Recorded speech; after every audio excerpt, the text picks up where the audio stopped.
Welcome to First Unitarian Society of Minneapolis, the birthplace of Congregational Humanism. We carry on that tradition of free thought today, dedicated to promoting a free search for truth, meaning, and justice.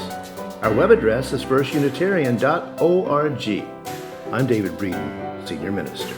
Welcome.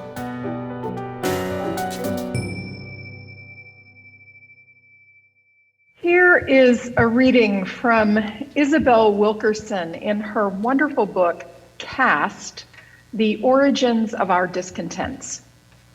She writes, we in the developed world are like homeowners who inherited a house on a piece of land that is beautiful on the outside, but whose soil is unstable loam and rock, heaving and contracting over generations, cracks patched, but the deeper ruptures waved away for decades, centuries even.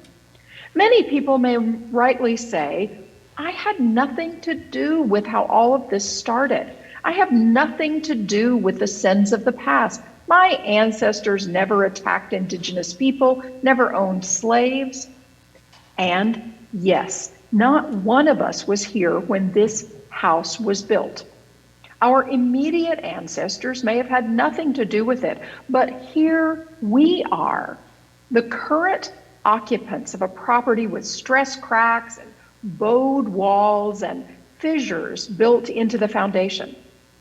We are the heirs to whatever is right or wrong with it. We did not erect the uneven pillars or joists, but they are ours to deal with now.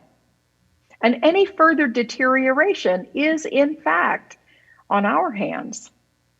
Like other old houses, America has an unseen skeleton, a caste system that is central to its operation, as are the studs and joists that we cannot see in the physical buildings we call home. Caste is the infrastructure of our divisions. It is the architecture of human hierarchy, the subconscious code of instructions for maintaining, in our case, a 400-year-old social order. Looking at caste is like holding the country's X-ray up to the light. Close quote. Congregations and larger associations are like that old house.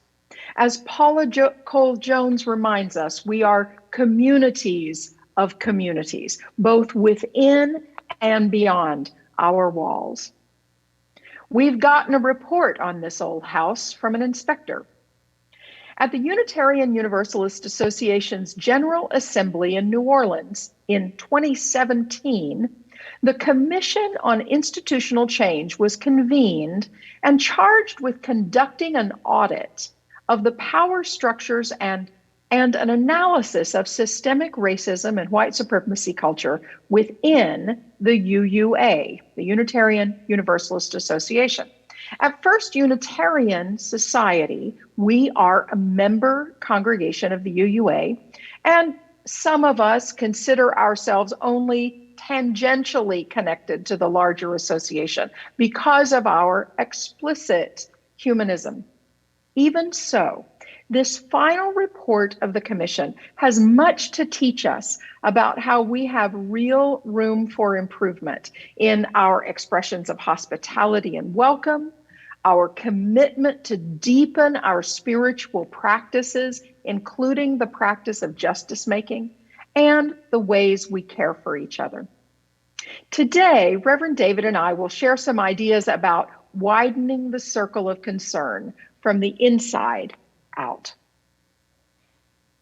The report on the Commission for Institutional Change, the report is called Widening the Circle of Concern, centers the voices of those that have been silenced or drowned out, and it illuminates places where elitist or exclusionary white privilege inhibits connection and creativity. It asks white people to do the interior and structural work of dismantling white supremacy culture within themselves, and their institutions. The report says this: just as we can understand that the current paradigm of white dominance centers white identity and the comfort of white identified people, we can also understand that a more just and effective system would center the comfort, safety, growth, agency, and capacity for self-realization of those who are currently most oppressed. This change in centering would have a benefit for all. So here's a story from the before times, the before COVID times. Imagine you are a young Black person who has come to FUS for the second or third time. Imagine that you now see some familiar faces and you greet people and they greet you back. You go down to the lower assembly hall for a mini meal, and there you are having a conversation with a couple of white folks about whatever. Another white FUS member joins your group because she needs to talk to one of the participants. She enters and dominates the conversation. And when you, the Black person, the Black newcomer, says something about your own experience, whatever it is, this new voice contradicts you about your own experience.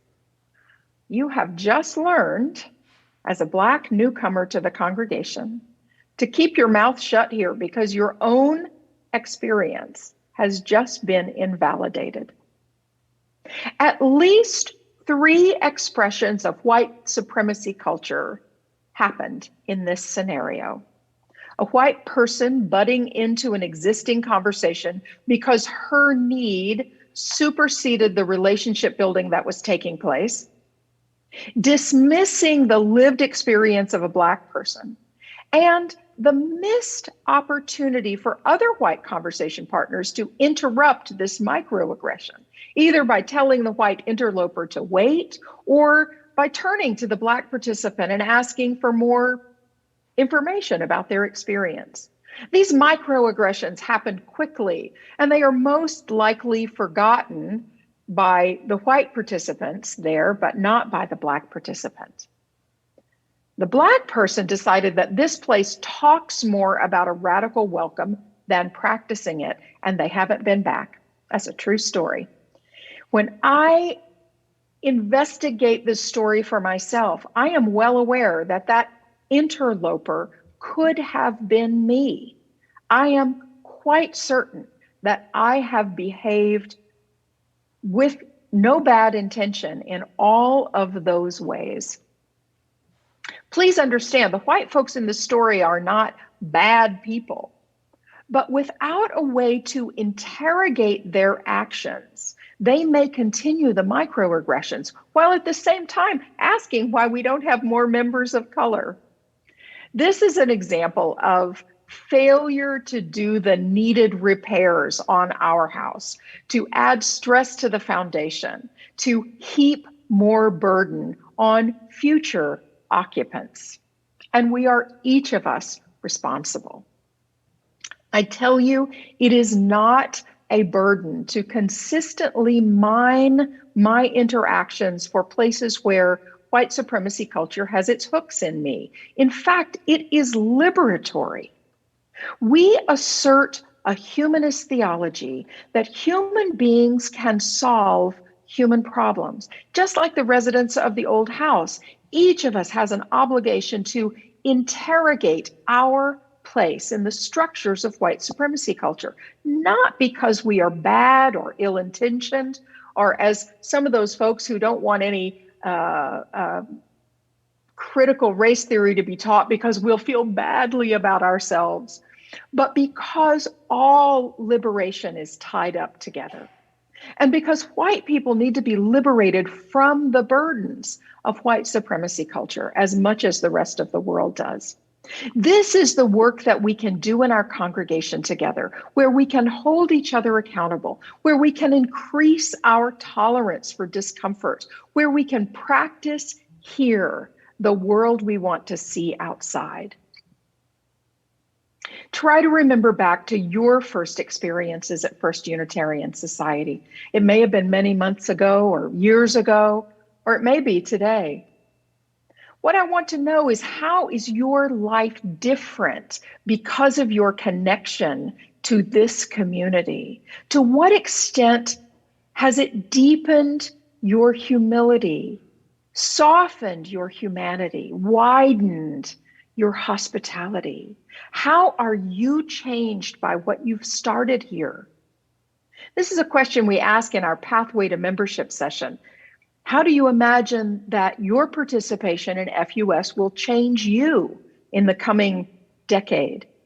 And we also ask folks to imagine that how their commitment to this congregation will change FUS.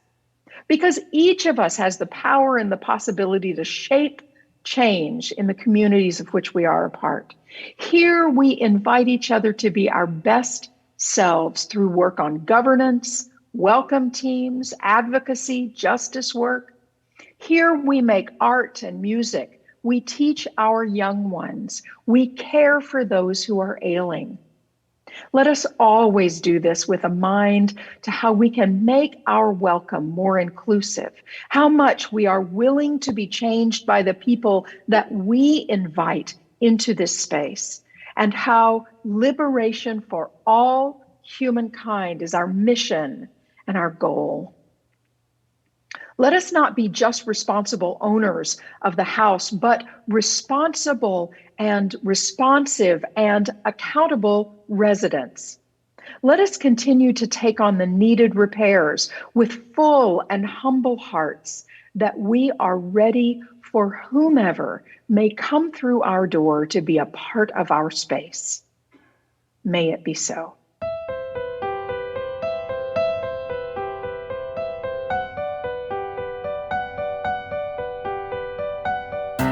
Thanks for listening. You can find much more about humanism and what's happening at First Unitarian Society in Minneapolis by visiting our website at firstunitarian.org.